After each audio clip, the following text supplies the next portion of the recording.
Assalamualaikum warahmatullahi wabarakatuh. Alhamdulillahirabbil alamin. Wassalatu wassalamu ala sayyidina Muhammadin wa ala alihi wa sahbihi ajma'in. Amma ba'du. Bismillahirrahmanirrahim. Hai orang ngalajengkeun deui hanca darasan kitab Akhlaqul Banin juz kahiji bab ka-14. Bismillahirrahmanirrahim. Qala al-muallifu rahimahullahu ta'ala wa nafa'ana bi ulumihi fi daraini amin ya Allah ya rabbal alamin. Abuka ari bapa anjeun asyafiku eta anu mikanya I'lam kudu nganyahokeun anjeun ayyuhal waladu he budak an-najibu anu mulya. Anna abaka sayaktosna bapa anjeun yuhibbuka eta mika cinta abaka anjeun aidon deui misla ummika saperti ibu anjeun. Fahuwa mangka ari bapa anjeun yakhruju eta kaluar itu abu kula yaumin dina tiap-tiap poe minal baiti ti imah sobiron halna anu sabar ala ta'abi kana capek wal hari sareng panas payadhabu tuluy indit itu abu ila dukani ka toko awis suki atawa ka pasar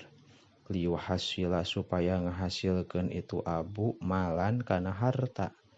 yung fikuhu anu nganapakahan abu ku itu mal alaika ka anjeun wayastari sareng meser itu abu laka pikeun anjeun almala bisa kana pirang-pirang pakaian wal at'imata sareng kana pirang-pirang tuangan wa kulla syai'in sareng kana tiap-tiap perkara tahtaju anu mika butuh anjeun ilaihi kana syai' wahwa bari ari abu ma'azalika sarta itu anu kabeh masyururun eta anu bungah wa parhanun sareng senang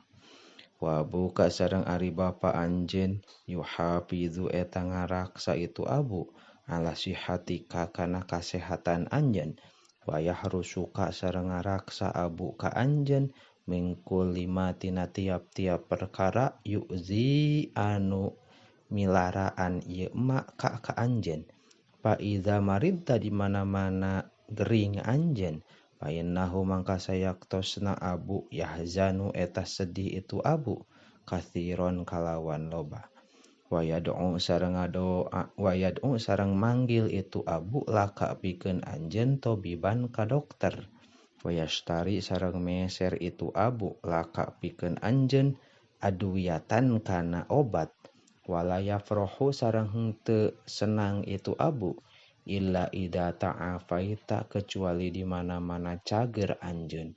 wahwa bari ari abu da iman salawasna yad'u eta ngadoa itu abu Allah ka Gusti Allah laka pikeun anjeun bisihhati kana kasehatan wassalamati sareng kasalamatan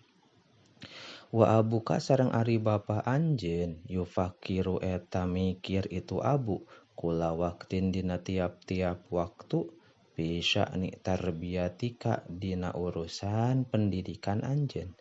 walizalika sareng kulantaran itu tafkir yudakhiluka ngasupkeun abu ka anjeun al madrasata ka sakola wayastari sareng meser itu abu laka pikeun anjeun al kutuba kana pirang-pirang kitab wa adawati ta'limi sareng kana pirang-pirang alat belajar litakuna supaya aya anjeun pil mustaqbali dina zaman pikahareupeun rajulan eta jadi lalaki kamilan anu sampurna fi ilmihi dina ilmuna rajul wa adabihi sareng adabna rajul nafi'an bari anu mangfaat li nafsihi pikeun dirina rajul wali qaumihi sareng pikeun qaumna rajul wallahu a'lam bishawab.